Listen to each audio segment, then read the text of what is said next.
The hospital room smelled faintly of antiseptic and lemon.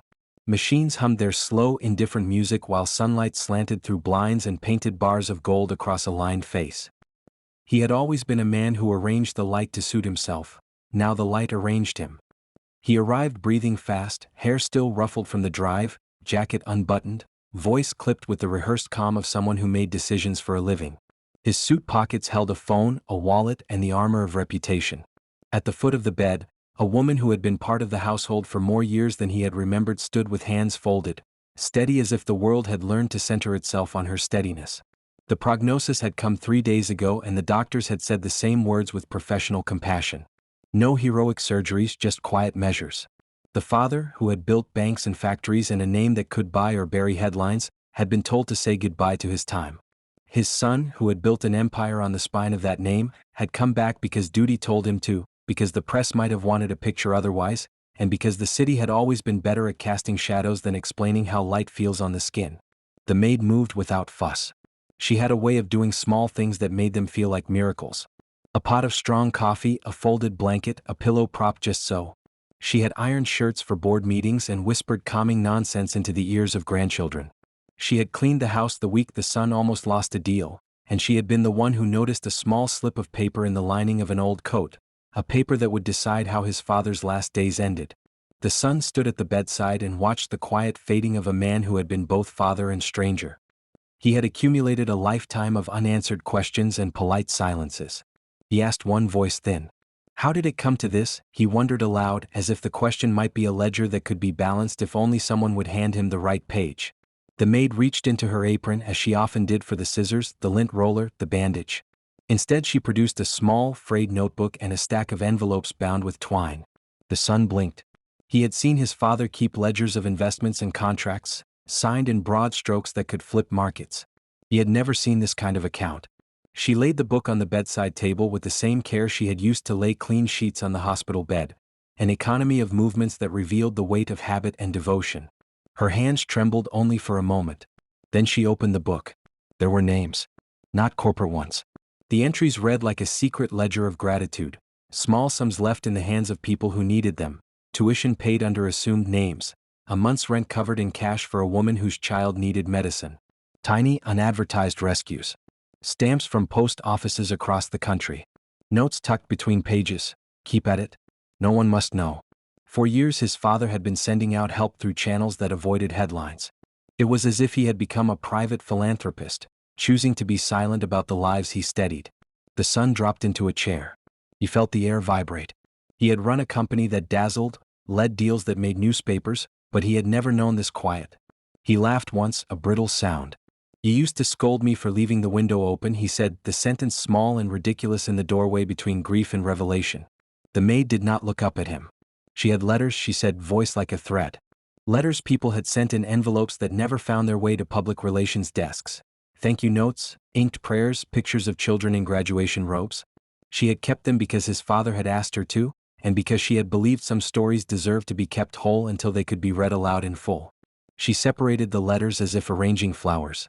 The first was from a woman who wrote about being handed a plane ticket because her son had been accepted into a program that would change his life. Another was from a man who had been able to keep a small appliance repair shop after an unexpected hospital bill had almost taken everything.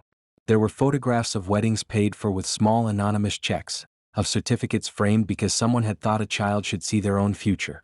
The son held a photograph and felt the room tilt. The photo was of a boy in a cap with a crooked smile and a mortarboard askew on his head. There was a note on the back. Thank you for not making me give up. The handwriting was messy and earnest. He felt something inside him fracture and rearrange itself. Shards of pride gave way to the slow, clean ache of shame. Why didn't he know, he asked, not a reproach so much as a raw, private plea.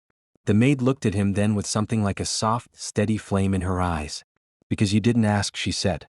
He saved the things that mattered quietly. He believed the world should be repaired without the world knowing he did the repairing. The father, lying there with thin skin like parchment, opened his eyes and found the son and the maid and the pile of letters.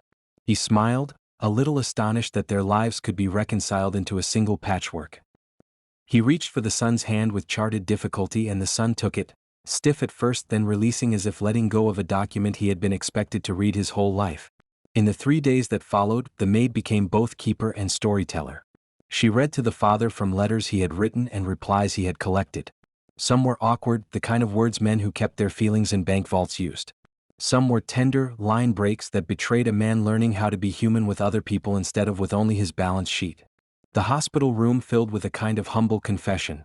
The father had used his wealth to put pieces back together, one anonymous check at a time. The son had always thought that generosity meant headlines, gala dinners, and named wings in hospitals. He had loved the idea of charity that arrived with limousines and speeches. The maid's revelations were the opposite. Envelopes passed quietly in the night, trusts set up under different names so they could not be corrupted by pride. He found himself weeping not because his father had lived too long alone, but because he had not known who the man truly was until it was almost too late. He confronted his own ledger. He had built scholarships that doubled as marketing. He had donated art to sit on museum walls. None of that now felt like a true accounting of a life. He had to reconcile not the money but the meaning of it.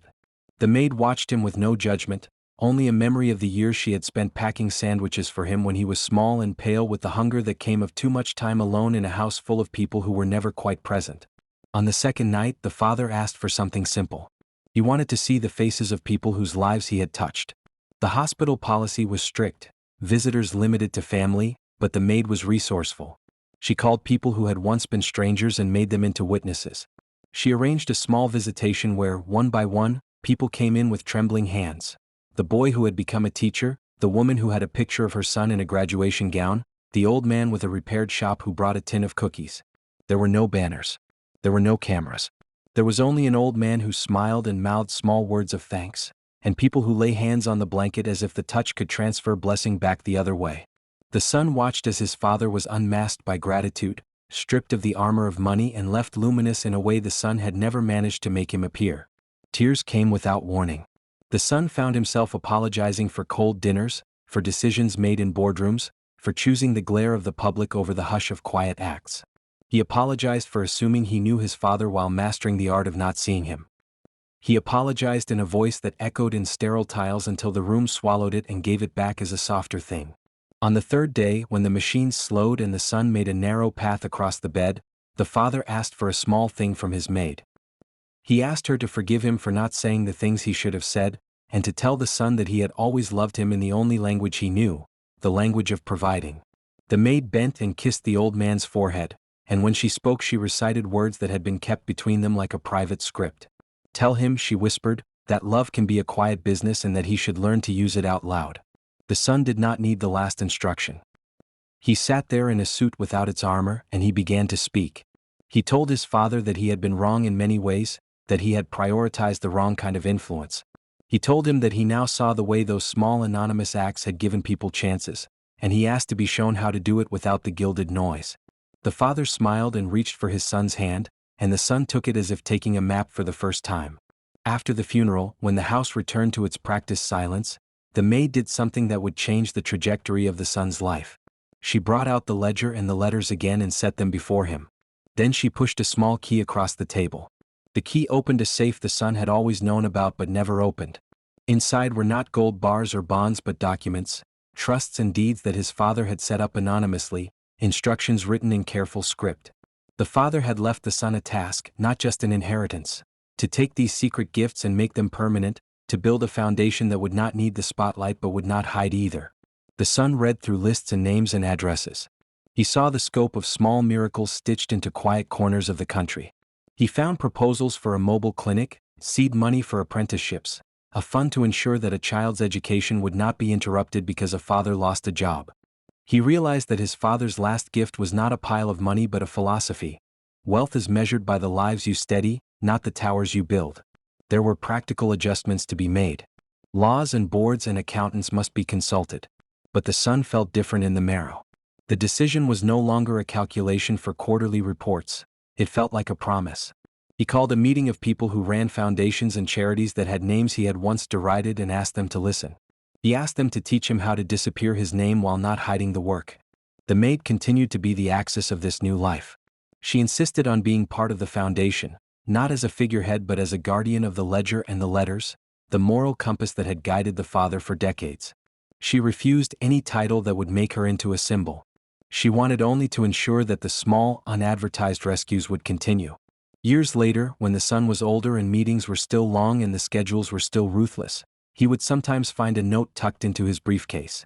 The handwriting would be dry and steady, with a word or two that smelled faintly of lemon dust and warm coffee. The notes were not grand directives. They were reminders: go read that letter again. Remember the boy with the crooked mortarboard. Don't let the press define what matters. He cried the first time he read a letter that had been written by a grandmother whose mortgage had been saved so she could keep her home where grandchildren visited. He cried when he walked through a clinic that bore no name and saw the faces of people healed without a camera in sight. He cried because now, when people asked what had changed, he could say the truth. His father had been kinder than he had known, and a maid had been his compass. On his office wall, where once photos of deals and awards hung, there was a small, framed photograph of a boy in a mortarboard. The son had no intention of making it a plaque.